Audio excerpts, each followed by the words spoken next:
Bonjour, bienvenue sur ma chaîne YouTube, l'atelier du retraité. Aujourd'hui, on va pas être sur de l'électroménager. J'ai un ami qui est musicien et en fait, il me dit, écoute Dédé, je sais que tu bricoles beaucoup. Est-ce que tu peux regarder ce que tu peux faire avec cet ampli? En fait, cet ampli, je vais vous montrer. En fait, je l'allume. Vous avez vu le pack déjà que ça fait. Donc voilà. En fait, il y a beaucoup de craquements. Ah, je touche n'importe quel bouton. Vous entendez? Voilà. Que ce soit celui-ci ou celui-là ou un autre bouton. En fait, on entend déjà un souffle qui est derrière, qui est très gênant pour le musicien, bien sûr. Mais, vous voyez, comme ça craque. Et en fait, je vais même couper, et regardez bien, je vais couper le son, enfin, l'alimentation, et il y a encore du bruit derrière qui va s'arrêter. Voilà. Ça s'est arrêté. En fait, dès que je l'allume, je vais essayer même avec le micro. 1, 2. 1, 2. Donc le micro, il va très bien. Par contre, il y a ce souffle et ces craquements dès qu'il touche un bouton, c'est gênant. Donc auparavant, avant de faire ma chaîne YouTube, j'avais déjà réparé ce type d'ampli. Et comme je disais il me semble, sur la vidéo du four, en fait, tout ce qui est potentiomètre, il y a quelque chose qui leur fait mal en fait, c'est la poussière. Donc la poussière est très néfaste, et je le redirai jamais assez. La poussière est très néfaste et en fait on va démonter derrière. Je vais démonter l'arrière de cet ampli. Voilà, parce que l'accès se fait à l'arrière. Et donc on va ausculter, mais par contre ça sera beaucoup d'observation. Parce que ce genre d'ampli, en fait, et c'est de la logique, c'est des amplis qui sont déplacés, chargés, déchargés, mis en place. Il y a beaucoup d'à-coups. Et il se peut aussi qu'il y ait une soudure qui est lâchée. Alors la soudure, elle est pas nette. Donc en fait, c'est peut-être ça qui fait aussi le craquement. Donc c'est des appareils qui sont beaucoup transportés et ils sont malheureusement aussi fragiles.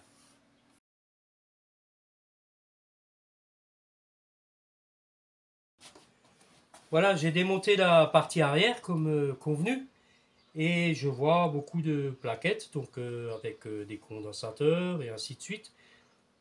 Donc moi, en priorité, je vais démonter en fait cette partie là où il y a les boutons.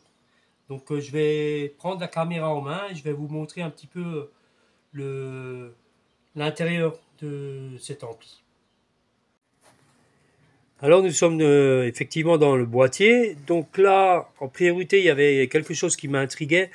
C'est bon, c'est fait à l'ancienne, hein. C'était fixé là-dessus avec des agrafes comme un paquet de bonbons. Donc je l'ai ouvert. Alors je vais essayer de le poser comme ça. Voilà. On a la lumière en face. Voilà. Donc voilà, c'est un boîtier avec un système que personnellement je connais pas, hein. Voilà. Donc voilà, je sais pas exactement à quoi que ça sert, mais je vais vérifier les connexions et tout ça. Là, je suis pas très spécialiste, mais on va mettre ça de côté. Voilà.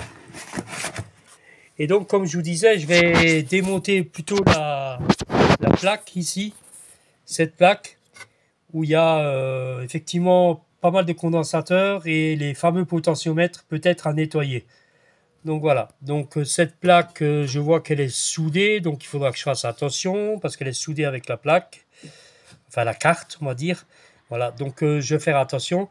Et je vais vous montrer aussi l'autre côté, qu'est-ce qu'il y a. Donc voilà, voilà, je déplace ma lumière. Et là, on a effectivement le courant qui arrive ici avec un genre de transfo ici. Et là, on a aussi pas mal de condensateurs. On va vérifier tout ça. Mais en priorité, je vais m'attaquer là-dessus.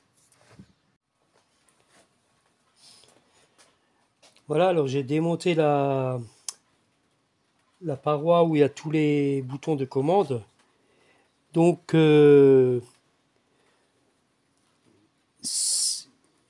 il n'y a pas de connexion en fait des fiches à débrancher. Tout est soudé. Donc ça va être un peu compliqué. Il faudrait que je dessoude tout pour avoir accès, enfin, facilement. Je vais pas me compliquer la vie. Je vais déjà essayer de nettoyer les potentiomètres avec ma bombe magique. Et après, on verra. Parce que là, je vais quand même le brancher. Mais attention, il y a toujours du courant. Donc il faut faire très attention. Là, je vais l'allumer. Voilà. Et effectivement, si je touche par exemple la basse, regarde, écoutez bien. Ça fait vraiment des craquements. Et là, j'ai constaté aussi que j'ai un bouton qui n'est pas très bien fixé. Je ne sais pas si on le voit à la caméra. Celui-ci, regardez bien. J'arrive à aller vers l'avant et l'arrière, ce qui n'est pas normal. Ça peut aussi faire des défauts par rapport à... On va déjà nettoyer tout ça avec ma bombe magique, là, spécial composant. Et on va faire un essai après.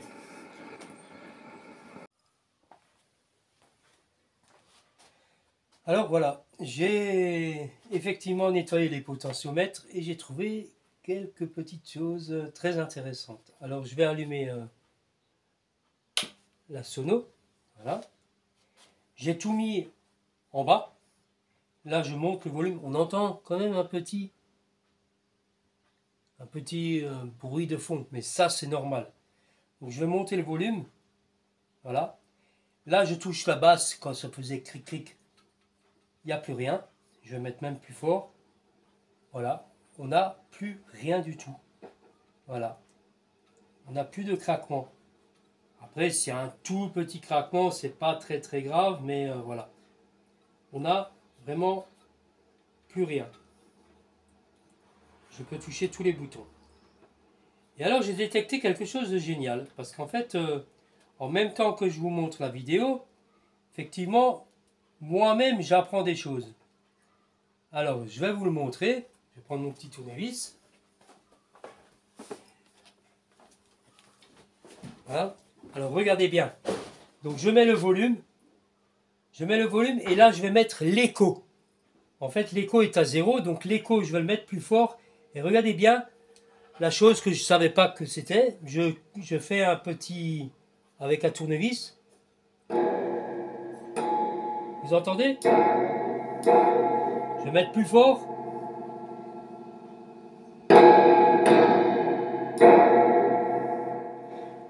En fait, cette chose-là que je vous ai montré avant, je ne sais pas si vous le voyez dans la caméra, cette chose-là, en fait, c'est une caisse d'écho. En fait, ces ressorts ils vibrent avec l'écho et ils renvoient la réverbération. Voilà, c'est ça, c'est le bon mot. Donc je vais rallumer, juste pour vous montrer.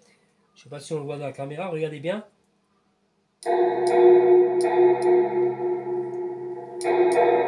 C'est une sorte de caisse de résonnement. En fait, un petit peu comme les anciennes horloges qui étaient enfermées dans un grand caisson.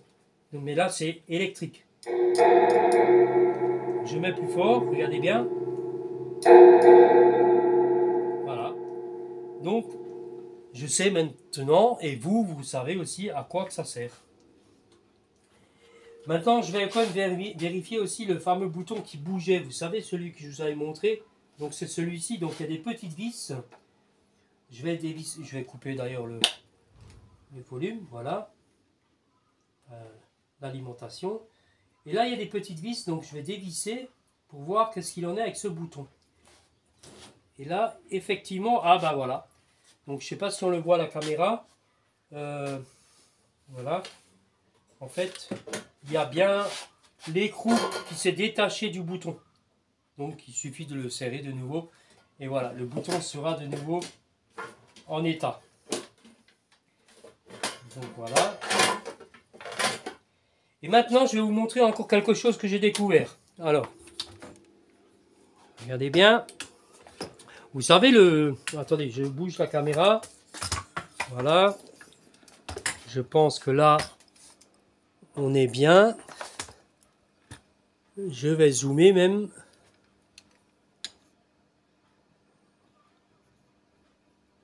Voilà. Donc, le fameux bruit de son, vous savez, le bruit qui faisait sans rien faire. Je vais monter le volume. Et en fait, ici, c'est un genre de potentiomètre aussi. Et en fait, c'est là que ça... C'est ça qui faisait la... Vous entendez?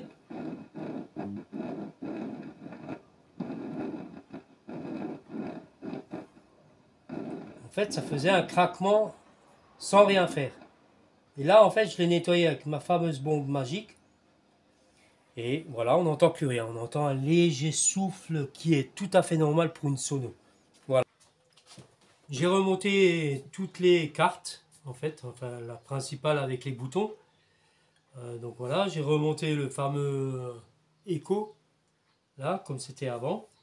Et maintenant, parce que mon ami me disait que bon, il avait des pieds. Effectivement, c'est pas une mauvaise chose. En fait, j'ai 4 roulettes. Je vais aller mettre des roulettes parce que c'est un bon ami déjà d'une. Et de deux, ça évitera de faire des secousses. Donc c'est pas mal quoi. Donc sur roulette, c'est pas mal parce que c'est assez lourd comme matériel. C'est du matériel pro. Donc voilà, je vais lui mettre 4 roulettes et il sera content. Voilà, c'est le bonus de la réparation.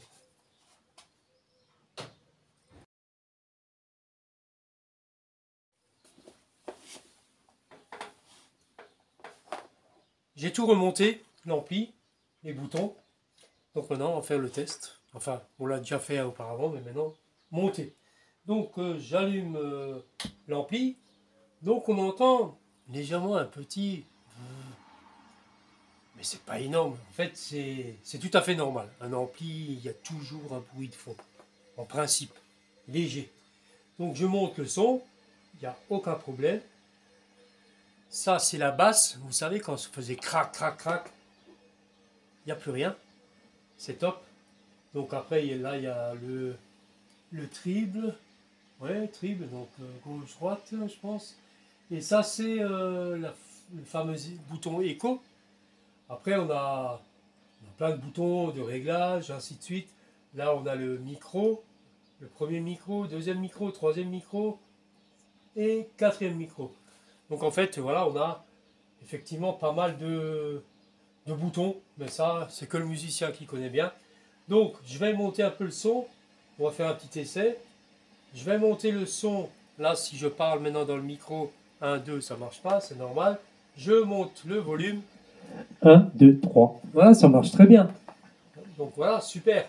Maintenant, je vais vous montrer le fameux écho. Alors, je vais parler. 1, 2, 3, 4, 5, 6, 7, 8, 9. Voilà, je suis trop près du micro. Il y a de l'arsène. Voilà. Mais en tous les cas, ça marche très bien. Voilà. Mon ami il va être content. Je lui ai fait une belle petite révision et moi-même et vous-même, vous avez appris des choses. Et en plus de ça, comme j'ai dit avant, le bonus de la réparation, ben c'est 4 petites roulettes. Voilà, notre sono est sur roulette, c'est top. Voilà. Et je vous dis à la prochaine vidéo pour une prochaine réparation. Merci de m'avoir suivi.